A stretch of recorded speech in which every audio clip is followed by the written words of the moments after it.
Hello tout le monde, on se retrouve dans le premier épisode de podcast de 2026 et je suis trop heureuse, trop contente de pouvoir continuer cette aventure avec vous cette année. Évidemment, je commence par vous souhaiter une très belle année. J'espère que tout ce que vous voulez, tout ce que vous projetez pourra se réaliser, que vous allez pouvoir atteindre vos objectifs, que vous aurez également la santé, que vous soyez bien entourés, bref, le meilleur pour cette année 2026. Et cet épisode de podcast a pour but de vous accompagner dans cette année 2026 pour que vous ne reproduisiez pas les mêmes erreurs que l'année dernière. Avant qu'on rentre dans le vif du sujet, je pense que vous en êtes un peu aperçu avec le dernier épisode, donc si vous ne l'avez pas écouté d'ailleurs, je vous invite à le faire. C'était sur les leçons, les 7 leçons que j'ai apprises en 2025 et qui peuvent vous servir pour aborder de la meilleure des façons cette année 2026. Donc c'est un petit peu en continuité avec le sujet du jour, vous allez voir. Mais j'avais envie de revenir dans ce dernier épisode sur un épisode un petit peu plus spontané, qu'on soit un petit peu plus en mode discussion. C'est vraiment ce que je faisais tout au début du podcast, quand je le filmais pas, et j'ai eu l'impression que le fait de filmer, ça m'avait mis un petit peu une barrière et que j'étais moins spontanée dans le fait d'expliquer les choses. Enfin, je cadrais plus mon podcast, donc c'est intéressant pour ça. Mais je trouve que du coup, le podcast était de plus en plus court et qu'on perdait un petit peu de cette notion de petite discussion un petit peu entre vous et moi. Et j'ai envie de revenir à ce format-là, donc je vous invite à me dire ce que vous en pensez, n'hésitez pas. J'en profite également pour vous rappeler de ne pas oublier de me laisser un petit like et un petit commentaire, surtout si vous êtes sur YouTube. Ça aidera à augmenter la portée de ce podcast, parce que je suis sûre que ces épisodes peuvent aider à accompagner beaucoup d'autres personnes. Donc merci si vous prenez 2 petites secondes pour le faire. Donc comme je vous le disais, j'ai vraiment envie de revenir à cette notion de discussion qu'amène le podcast, parce que c'est aussi pour ça que je l'ai lancé.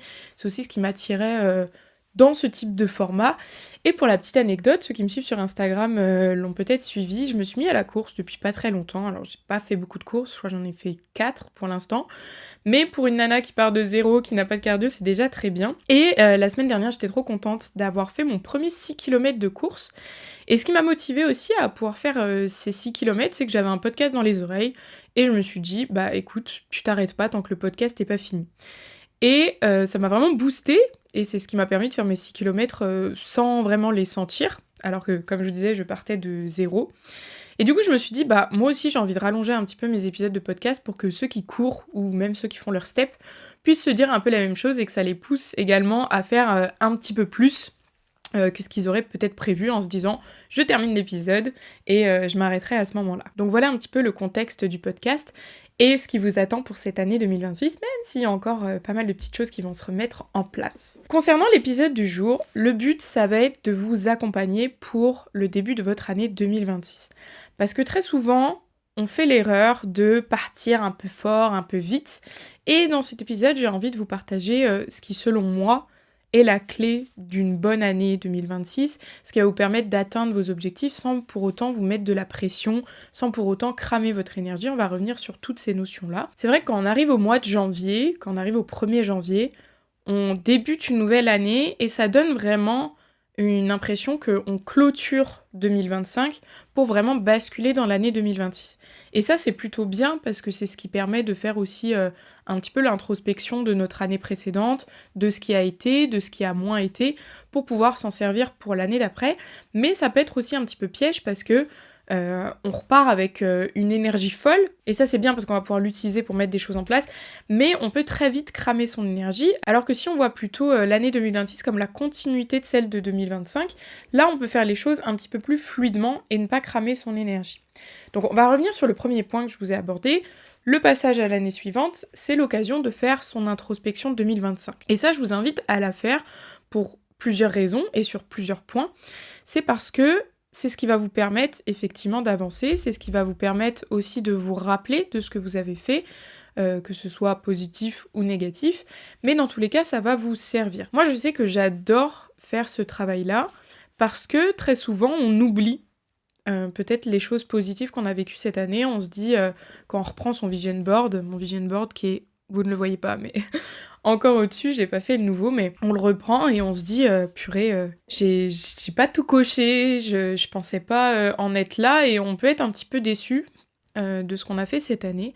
Alors que si on reprend les choses un petit peu une par une, qu'on regarde ce qu'on a fait vraiment, on se rend compte qu'on a beaucoup avancé et que même si on n'a pas avancé comme on le projetait dans son vision board, donc le vision board, c'est vraiment la projection que vous aviez tout au début de l'année. Donc d'ailleurs, pour ceux qui ne savent pas ce que c'est un vision board, je vais peut-être l'expliquer ici, j'en avais fait un épisode de podcast, mais vous savez, c'est ces images où on va coller, on va dire, des images qui représentent les objectifs qu'on peut avoir. Et l'intérêt de faire un vision board, c'est que c'est très visuel, c'est que ça nous permet de nous poser sur nos objectifs en début d'année et d'y associer des images pour que ce soit plus parlant au cours de l'année. Évidemment, c'est pas juste le fait de je fais mon vision board, je le pose dans un coin et je m'y réfère plus. Non, il y a des choses à mettre en place. Mais tout ça, je vous en avais parlé dans un ancien épisode, donc n'hésitez pas à le refouiller. Il doit pas être sur YouTube, mais peut-être sur Spotify, parce que je le filmais pas à l'époque. Mais bref, c'est quelque chose qu'on va mettre en place au début de l'année et qui nous sert un peu de guideline pour l'année à venir.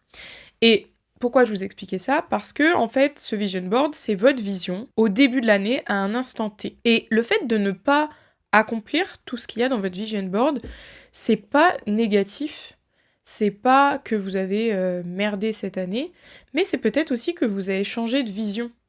Parce qu'en fait, on évolue au cours du temps, on évolue sur plein d'aspects, sur nos avis, sur notre mode de vie, sur nos objectifs. Et en fait, peut-être que votre vision board était tout simplement plus aligné à la personne que vous êtes devenue. Et ça, c'est très important d'en prendre conscience et de pouvoir se poser dessus, parce que peut-être que vous n'avez pas coché toutes les cases de votre vision board, mais peut-être que c'est parce que vous avez avancé différemment par rapport à ce que vous projetiez à ce moment-là. Et finalement, peut-être que vous avez avancé bien plus que ce que vous le croyez, parce que vous avez réussi à prioriser certaines choses par rapport à tous ces objectifs collés sur votre vision board. Et personnellement, c'est un petit peu le constat que j'ai fait quand j'ai repris mon vision board, et je me suis dit, bon, ça j'ai pas accompli, mais est-ce que c'était encore aligné à ce que je voulais faire ? Pas forcément. Ça, je ne l'ai pas accompli pour telle raison, ça, c'est vrai que j'y pensais même plus. Ça veut dire que c'était plus un objectif qui était aussi important pour moi que ça aurait pu l'être au départ. Et voilà, de redécomposer un petit peu chaque chose, ça vous permet aussi de vous déculpabiliser, de se dire j'ai pas tout accompli, mais en fait j'ai peut-être accompli bien plus, et c'est juste que c'était pas collé sur mon vision board à ce moment-là. Donc l'intérêt de faire votre introspection de l'année précédente, c'est aussi pour ça, pour vous rendre compte à quel point vous avez grandi, à quel point vous avez évolué, à quel point vous avez réussi, même si vous vous en souvenez pas. Il y a eu, je pense, pour chacun d'entre vous de belles fiertés, de belles victoires cette année, et c'est dommage de plus s'en rappeler ou de pas les mettre en avant. Et il y a sûrement eu des échecs également, et c'est pas grave, c'est ce qui va vous permettre d'apprendre, d'en tirer une leçon. Si vous l'avez pas fait dans l'immédiateté après l'échec, parce qu'il faut aussi le temps de le digérer, ça peut être le moment propice de dire ok, là j'ai pas réussi ce que je voulais, pourquoi ? Qu'est-ce qu'il aurait fallu que je fasse ? Qu'est-ce que je peux faire pour améliorer ? Est-ce que c'est vraiment ce que je projetais aussi ? Parce que la notion d'échec, c'est peut-être aussi pour vous confronter au fait que c'est peut-être pas ce qui vous importait tant. Donc il y a plein de notions à en tirer de l'échec, ou en tout cas des réussites, de un petit peu tout. Et c'est intéressant de faire ce travail avant d'aborder l'année 2026. Ensuite, comment on peut commencer l'année 2026 sans se cramer ? Comme je vous le disais, le fait d'avoir un peu ce chapitre qui se clôt pour en démarrer un nouveau, ça fait qu'on repart avec une grosse dose d'énergie, l'envie de faire plein de choses, de tout changer, de réussir tout ce qu'on n'a pas réussi, de voir les choses plus en grand. Et cette énergie, elle est bien, mais ça va être important de la canaliser parce que vous pouvez risquer de cramer votre énergie. Je m'explique. Souvent, janvier, c'est toutes les bonnes résolutions, et là, on tartine une liste. On tartine, je veux ci, je veux ça, je veux faire mes 10 000 pas par jour, je veux manger à partir de maintenant super bien, je veux prendre tous mes compléments, rater aucun entraînement, aucun renfo, et puis je veux lire 10 minutes le matin, je veux manifester 10 minutes le soir, et on tartine une liste grande comme ça, qu'on va arriver à tenir, si on est en forme, une semaine, et après ça va nous saouler et on va tout envoyer péter. Parce que on aura cramé son énergie. Et c'est cette erreur que j'ai pas envie que vous fassiez et qui peut vous coûter de nombreux mois parfois pour pouvoir rebondir. C'est de, tout donner, puis tout cramer. Donc l'idée, ça va être, ensemble dans cet épisode, de voir comment on peut faire les choses mieux, mais pas forcément plus. Parce que faire plus, c'est pas forcément mieux. Je me répète un petit peu, mais c'est pour vous expliquer cette notion-là. On a toujours l'impression qu'il faut faire plus pour avoir plus, alors qu'en réalité, pas forcément. Il faut juste prioriser ce sur quoi vous voulez mettre l'accent, faire les choses mieux, et c'est là que vous allez voir que vous pourrez atteindre plus facilement vos objectifs, ou en tout cas avancer dans une continuité qui est logique, plutôt que se lancer, vous voyez, dans plein de chemins et au final on n'avance sur rien parce que on fait tout en même temps. Donc la première étape pour votre réussite de 2026, c'est comprendre que faire mieux, c'est pas forcément faire plus. Et maintenant, je vais vous expliquer un petit peu comment on peut mieux faire. Déjà, je vais vous exposer ce qui, selon moi, est vraiment la clé de votre réussite sur tout point. Alors, je suis peut-être un petit peu biaisée par mon métier, donc pour ceux qui ne le savent pas, je suis kinésithérapeute, mais pour moi, vraiment, ça s'explique sur plein d'aspects. Ça va être de prioriser sa santé. Et quand on dit ça, je trouve que ça sonne un petit peu bateau, c'est un peu comme quand on souhaite les vœux, on dit meilleurs vœux et surtout la santé, et c'est une phrase qu'on balance un petit peu comme ça, et pour laquelle on met pas forcément le sens véritable, alors que la santé, ça va être le pilier numéro 1, et vous allez pouvoir l'aborder de différents aspects. S'il y a bien une chose que j'ai compris sur cette année 2025, c'est que sans la santé, vous ne pourrez pas atteindre vos objectifs et vous allez vous cramer, vous allez y laisser votre santé physique ou mentale et ça peut être vraiment la raison de nombreux échecs. Moi, sur cette année 2025, j'en ai déjà parlé plusieurs fois, j'ai fait un choix qui était difficile, c'était d'arrêter de pratiquer la kiné en présentiel en cabinet comme ça se fait le plus classiquement pour pouvoir développer un petit peu plus le distanciel et revenir à du présentiel, mais comme moi je l'ai choisi parce que je sentais que ce n'était pas adapté à moi, que ça me bouffait mon énergie et ma santé. Je vais pas vous réexpliquer tout en détail, pareil, j'ai fait un épisode de podcast là-dessus, mais ça me mettait vraiment dans des états de santé mentale assez inquiétants, honnêtement. Et je suis très contente d'avoir pu m'en rendre compte, et même si voilà, ça n'a pas été un choix facile, je me suis dit à ce moment-là, il faut que je priorise ma santé, parce que là, je suis en train de me perdre complètement, et en me perdant, je suis en train de perdre tout ce qui m'anime déjà dans mon métier et tout ce qu'il y a autour. Je suis en train de délaisser mon entourage, je suis en train de délaisser mes amitiés, je suis en train de subir pendant mon sport et en plus je m'épanouis plus au travail parce qu'en fait je suis tellement épuisée que j'arrive plus à trouver cette passion et ça a bien failli me faire perdre voilà ce pourquoi j'avais décidé ce métier au départ. Donc la santé ça va être très important parce que si vous arrivez à maintenir ça le plus, j'allais dire de façon le plus linéaire, même si c'est jamais linéaire, mais en tout cas du mieux possible, vous verrez que vous aurez une énergie qui est beaucoup plus stable et que vous allez pouvoir avoir beaucoup plus d'énergie pour pouvoir mettre en place des choses pour vos différents objectifs. Donc quand je parle de santé, je parle de santé globale avec la santé physique et la santé mentale. Souvent on distingue un petit peu les deux, même si je trouve que les deux sont plutôt imbriqués. Mais ça va être, voilà, on priorise ce socle-là parce qu'on sait que quand ce socle-là est efficace et est bien, on peut faire tout le reste. Et je pense que ça, tout le monde l'a déjà expérimenté de si tu te sens pas bien, t'es pas productif. Tu passes ta journée au lit à rien faire et après t'es saoulé parce que t'as rien fait et pour autant t'avais pas l'énergie de faire autre chose. Alors que si t'es bien, tac, t'as plein d'idées, t'as plein de créativité, t'as de l'énergie, tu peux faire plein de choses et que ce soit l'entraînement sur ta vie pro ou sur ta vie perso. En vrai, ça a un impact sur tous les aspects. Donc pour prendre soin de sa santé, on va pouvoir mettre en place plusieurs choses.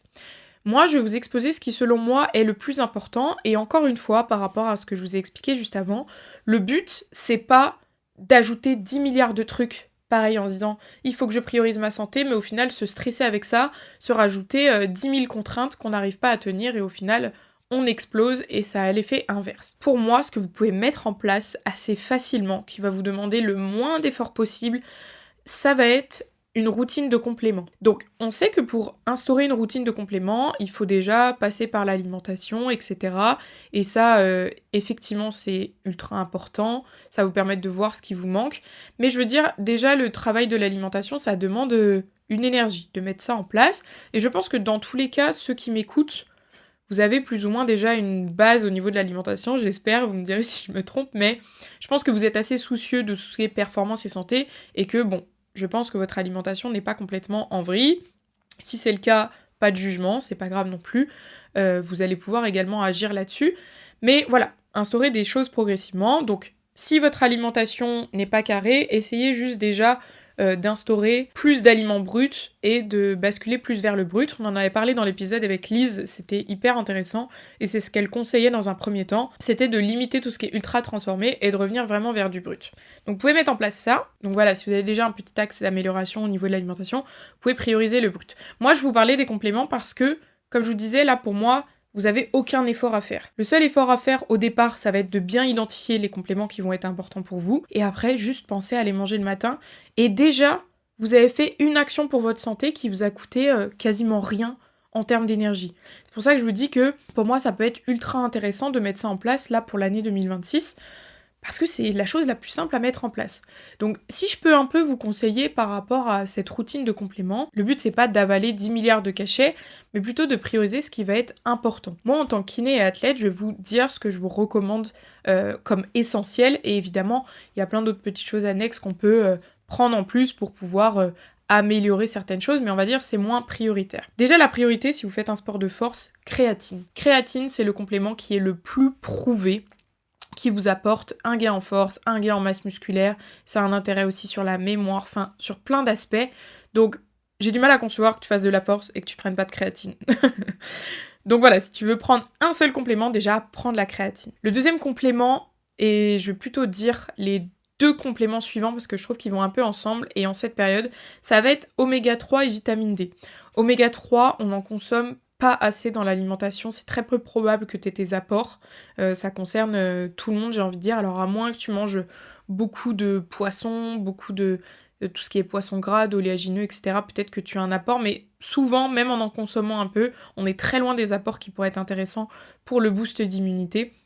Donc, je te conseille de prendre l'oméga 3, et je te disais vitamine D avec, parce que là, en ce moment, avec le manque de soleil, les jours qui sont courts, on sort aussi moins parce qu'il fait froid, on manque beaucoup de vitamine D, et ça a un impact très négatif sur l'énergie et la santé, et c'est aussi pour ça que souvent, en hiver, on se sent un petit peu plus fatigué, qu'on a plus de mal à faire des choses, on peut être carencé en vitamine D. Donc ces deux-là, je vous les recommande vivement. Enfin, je rajouterai le magnésium, et le magnésium, pareil, je trouve que ça concerne tout le monde.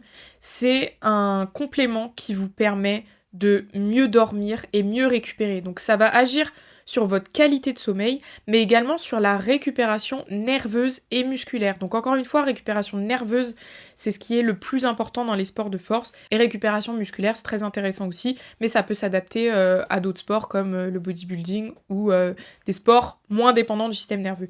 Donc le magnésium, très important aussi à prendre. Et là, je pense que j'ai fait un petit peu le tour des compléments essentiels quand on veut performer en bonne santé. Moi, je vais vous dire ceux que je prends en plus, comme ça peut peut-être vous aider également à y voir plus clair. En ce moment, je prends de l'ashwagandha, ça fait quelques mois que je le prends, et je trouve que ça a vraiment eu un impact sur ma récupération également. Ça abaisse aussi un petit peu tout ce qui est seuil de stress, donc chez moi, c'est pas négligeable non plus. Donc ce complément est plutôt intéressant également, je peux vous le recommander, mais voilà, moins essentiel. C'est pour ça que je le mets pas dans cette case-là. Et depuis quelques temps, j'utilise la taurine. Et la taurine, ça, je continue encore de faire un petit peu mes phases de test avant de vous en parler plus en détail, même si je vous en ai déjà parlé sur Instagram. Mais pour les sports de force, je trouve ce complément incroyable. La taurine, si vous voulez, ça va améliorer votre tolérance à l'effort d'un point de vue nerveux. Et depuis que je le prends, je trouve que sur mes entraînements, j'ai beaucoup moins de down, beaucoup moins de coups de fatigue, beaucoup moins... je subis beaucoup moins mes entraînements. Et pour ceux qui le savent, je sors d'un poste de compétition, donc ça fait déjà 2 mois et demi, je crois. Mais j'ai mis beaucoup de temps à m'en remettre. Et là, je trouve que déjà mon nerveux revient et que la taurine, ça potentialise cet effet-là. Et je me sens beaucoup plus en forme sur mes entraînements. Vous pouvez voir, mes charges commencent à réaugmenter. Donc ce complément-là aussi est très intéressant. Et l'intérêt, en plus, c'est qu'on a juste un seul gramme à prendre juste une demi-heure avant l'entraînement. Donc vous voyez, vous achetez votre pot de taurine, il vous dure une plombe parce que c'est 1 gramme par 1 gramme. Donc voilà un petit peu le topo sur les compléments que je voulais absolument vous faire. Évidemment, je vous conseille de prendre ceux de chez MyProtein, c'est ceux que j'utilise et c'est la marque avec laquelle je collabore. Ils sont beaucoup améliorés sur la qualité des compléments, donc je ne peux que vous les recommander. Évidemment, vous avez le code Julie pour bénéficier des meilleures réductions tout au long de l'année. Parenthèse fermée sur les compléments, voilà, ça c'est la première chose que vous pouvez mettre en place et comme je vous ai dit, qui vous coûte le moins d'énergie possible. Ensuite, on va y aller un petit peu crescendo et ça va vous demander un petit peu plus en plus d'efforts. Mais encore une fois, cet épisode, c'est pas fait pour vous faire une to-do list géante comme je vous l'ai dit. C'est plutôt de recentrer à l'essentiel. Il y a plein de choses supplémentaires à ce que je vais dire que vous pouvez mettre en place. Mais là, j'ai envie qu'on synthétise, qu'on aille vraiment que vers l'essentiel pour que vous ayez déjà votre bagage pour pouvoir bien aborder l'année sans pour autant cramer votre énergie comme je vous l'ai expliqué. Donc la deuxième chose dont je voulais vous parler, c'est de faire attention à son sommeil. On sait que le sommeil, ça a une place très importante dans la récupération. Et la récupération, c'est vraiment le centre de votre performance. Donc encore une fois, quand j'utilise le mot performance, c'est à tout niveau, hein. Ça peut être dans votre travail, etc. Mais si vous ne dormez pas bien, je pense que vous l'avez tous expérimenté, vous êtes moins productif sur tous les aspects de votre vie. Donc pour moi, surveiller son sommeil, ça doit être un de vos essentiels de l'année 2026. Et l'idée, c'est pas de se culpabiliser et de se dire ouais, il faut que je dorme absolument tout ça, si je le fais pas, c'est pas bien, etc. Non, c'est plutôt de se dire j'essaie de le prendre en compte le plus possible. Les moments où c'est moins possible parce que je suis en déplacement, parce que j'ai une soirée prévue, j'ai un truc de prévu, c'est ok, mais je sais que les jours suivants, je vais essayer d'y faire encore plus attention pour pas que j'ai trop de creux qui impactent ma récupération au long terme et que du coup ça impacte ma vie dans son ensemble ensuite. Donc pour suivre votre sommeil, ça va être assez simple. Je vais vous recommander un petit peu ce qu'on entend partout, 8 heures de sommeil par jour. Et j'ai envie que vous preniez cette information pas comme voilà ce qu'on balance à chaque fois. On sait qu'on doit dormir au moins 8 heures, on l'entend partout, mais j'ai envie que vous preniez cette information avec l'intérêt vraiment essentiel derrière. C'est que quand on dit 8 heures, c'est pas un chiffre qui est balancé au hasard, c'est un chiffre qui, en moyenne, est ce qui permet à votre corps de se régénérer, donc que ce soit d'un point de vue physique et mental. Quand vous êtes en dessous de ce seuil, vous n'avez pas la régénération suffisante pour pouvoir assumer la journée suivante. Donc 8 heures, on va dire, c'est une bonne base. Même si, là, quand je vous expose les faits, dans les 8 heures, en fait, il faudrait qu'on détaille un petit peu tout avec le sommeil paradoxal, le sommeil profond. Vous pouvez très bien dormir 8 heures et pas être en forme parce que vous n'avez pas eu de sommeil profond. Mais on va dire que quand on vous dit 8 heures, c'est un petit peu une moyenne qui, normalement, fait en sorte que vous ayez dormi suffisamment de sommeil profond pour bien récupérer. C'est pour ça que ça peut être un chiffre assez simple à retenir, à essayer de mettre en place dans un premier temps. Et évidemment, si vous voulez pousser le truc un petit peu plus loin, des outils pour analyser votre sommeil plus en détail vont être hyper intéressants. Donc moi, par exemple, j'ai cette bague de chez Ultra Human Ring et c'est avec elle que je traque toutes mes données de sommeil. Elle est ultra performante dans tout ce qui est récupération, analyse du sommeil, conseils personnalisés. Je vous en ai déjà parlé plein de fois. Si vous avez envie de creuser le sujet, je vous mettrai le lien en description, mais un outil comme ça va vous permettre d'analyser plus spécifiquement si vous avez besoin de vous pencher un petit peu là-dessus. Et encore une fois, quand je vous dis 8 heures, c'est un petit peu la moyenne lissée pour tout le monde, mais il faut aussi arriver à comprendre ce que votre corps a besoin. Typiquement, moi, 8 heures, c'est tellement pas suffisant. Là, je le savais déjà, honnêtement, et avec ma bague, ça m'a permis vraiment de objectiver ces données-là, mais il me faudra plutôt 9 heures. Quand je suis à 9 heures, là je suis au max pour la journée, je suis beaucoup mieux.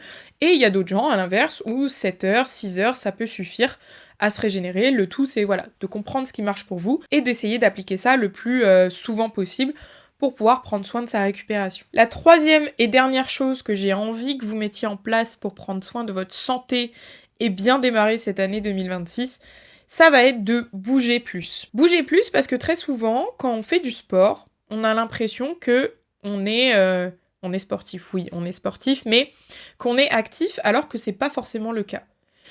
Si vous faites vos 4-5 entraînements par semaine, mais que tout le reste de la journée, vous êtes assis, désolé de vous l'apprendre, mais vous êtes considéré comme sédentaire. Et la sédentarité, c'est ce qui tue le plus au jour d'aujourd'hui. C'est ce qui apporte le plus de maladies, ce qui impacte le plus la santé. Donc c'est super de faire ces entraînements et de s'y tenir, mais j'ai envie que pour cette année, vous preniez l'importance de bouger plus au quotidien. Donc bouger plus au quotidien, ça peut être marcher, faire du vélo, faire d'autres activités. En tout cas, essayez de limiter le temps où vous êtes assis sur votre chaise au cours de la journée. Alors je sais que pour certains boulots, c'est pas du tout facile, c'est même difficile. Mais il y a quelques petites choses que vous pouvez arriver à mettre en place pour sortir de ça. Donc par exemple, si vous avez une pause le midi, allez marcher le midi. Si vous allez à votre travail en voiture, vous garez un petit peu plus loin pour faire quelques pas. C'est des petits gestes qu'on entend régulièrement, mais qui en vrai vont avoir toute leur importance pour essayer de bouger plus. Et je vais vous prendre mon exemple, parce que moi, je suis un peu des fois un mauvais exemple par rapport à ça, parce que au cours par exemple de cette année 2025, c'est quelque chose que j'ai analysé, j'ai des phases où je suis en mode, je sais que bouger c'est trop important, je fais mes 10 000 pas, je sors même à 22h le soir dans le froid, finir mes pas s'il faut, et je fais ça pendant 2 semaines, Et en fait, je me suis cramé mon énergie sur ce point-là. Et après, les 2 semaines suivantes, j'ai plus envie de faire d'efforts là-dessus et je bouge plus du tout. Ce qui fait que j'ai des hausses d'activité, puis des grosses rechutes. Et ça, c'est ce que je vous déconseille vraiment. Donc là, l'idée, c'est pas de se dire « Ok, je vais faire mes 10 000 pas par jour, nanani, nanana ». Si vous êtes actuellement, je sais pas, à 2 000 pas par jour, bah de se dire « Ok, la semaine prochaine, je vais essayer d'être à 5 000 ». Je vais être à 5 000 pendant 1 semaine, 2 semaines, 3 semaines. J'arrive à les faire facilement, j'augmente à 6 000. 6 000, 1 semaine, 2 semaines, 3 semaines, et d'augmenter comme ça. Parce qu'en fait, si vous faites un pic à 10 000, vous allez faire comme moi, vous allez être trop motivé, trop content, et puis il y a un truc un jour il va pleuvoir, et c'est ce qui va vous faire redescendre et vous dire j'ai la flemme. Moi, je sais que ce que j'ai mis en place par rapport à ça pour essayer de ne plus faire l'erreur cette année, il est juste là, vous pouvez le voir. C'est mon tapis de marche. Je l'ai depuis un moment, honnêtement, et je l'utilisais plus trop, parce qu'il était dans mon salon et que... dans le salon, j'ai pas envie de marcher, en vrai de vrai. Et là, à Noël, j'ai eu la chance d'avoir ce nouveau bureau. Je sais pas si vous avez vu que c'est un nouveau bureau d'ailleurs. Mais c'est un bureau qui monte et qui descend. Et du coup, j'ai ramené mon tapis ici, comme ça, je peux travailler en marchant. C'est un peu cliché, mais je vous jure que c'est génial. Parce que déjà, on est plus en mouvement. Je trouve que c'est plus agréable, on est moins affalé, etc. Et ça donne une dynamique active aussi dans sa façon de travailler. On sait que la marche... ça j'en ai déjà parlé aussi, mais la marche ça active vos capacités cognitives. Donc en fait quand vous allez marcher et qu'après vous mettez à travailler, vous êtes beaucoup plus réactif, beaucoup plus impliqué, vous avez beaucoup plus d'idées dans votre travail. Donc le fait de marcher en même temps, je trouve ça juste génial. Donc je vais essayer de m'y tenir le plus possible. N'hésitez pas à me dire en story si vous me voyez assise sur ma chaise. Julie, tu devrais pas marcher un petit peu. Comme ça, on s'encourage, vous et moi, à essayer de marcher plus. Et du coup, voilà, mon objectif, c'est ça. C'est d'essayer de marcher un petit peu plus régulièrement. Maintenant, je vais à la salle en trottinette ou en vélo également. Je me couvre bien, et puis c'est top comme ça. Mais voilà, c'est des petites actions qui vont permettre de bouger plus. Et avant qu'on clôture ce sujet, j'avais quand même envie également, parce que là, j'ai parlé un petit peu plus de la santé physique, même si, bon, ça agit sur la santé mentale, mais j'avais envie de faire un petit focus sur la santé mentale. Prendre soin de votre santé mentale, qu'est-ce que ça va être ? Ça va être faire des choses pour vous, uniquement pour vous, et sans but de statistiques, sans but d'objectifs, sans but de rentabilité. Et ça, c'est quelque chose que j'avais énormément de mal à faire et que j'ai encore un peu de mal à faire, honnêtement, mais qui est très important. C'est très important que vous ayez des moments complètement off, qui soient plus du tout dans le pro, qui soient plus du tout dans le sport, et qui soient 100% dans le perso. Donc, en fonction de votre personnalité et de ce que vous aimez faire, ça peut se manifester sous différentes formes. Ça peut être juste aller boire un verre avec ses amis, ça peut être aller vous balader, faire les magasins, et ça peut être faire des activités différentes. Moi, je sais que tout ce qui est activité créative, c'est ce qui va un petit peu recharger mon énergie. Mais j'ai beaucoup de mal à me poser parce que souvent, je vois ça comme une perte de temps. Et je travaille là-dessus, c'est pour ça que je vous le partage également. Mais ce qu'on voit comme une perte de temps, en fait, c'est un gain de temps. Parce que si tu arrives à instaurer des choses qui vont te vider la tête, qui vont être, là juste pour t'amuser, faire un truc qui n'a pas d'intérêt en soi, c'est ce qui va te recharger ton énergie et qui va te permettre ensuite, quand tu vas rouvrir ton ordi pour travailler, d'être beaucoup plus efficace. Et ça, je vous invite vraiment à l'instaurer et à en prendre conscience si c'était pas le cas, parce que vous allez voir que ça va changer beaucoup de choses et que là où vous pensez perdre du temps, en fait, ça vous en fait gagner et ça vous fait gagner de l'énergie. Je sais que longtemps, j'avais du mal à instaurer ça, même d'un point de vue entraînement. J'étais street lifting matin, midi, soir, je parlais que de ça, je voyais que ça, je regardais, j'analysais tout le temps. Et j'arrivais à l'entraînement et en fait, j'avais cramé mon énergie, on revient à ce point-là. J'ai cramé mon énergie disponible pour le street parce que je suis dedans depuis toute la journée. Et au moment où je devrais être la plus efficace, j'avais plus d'énergie pour ça. Et c'est dommage. Alors que maintenant, je fais complètement autre chose de ma journée. Quand j'arrive à l'entraînement, tac, on ouvre, si vous voulez, la case street lifting. Et là, ma jauge d'énergie, elle est pleine et je peux me concentrer sur mes points techniques, sur tout ce qu'on m'a dit, tout ce que ma coach m'a corrigé, etc.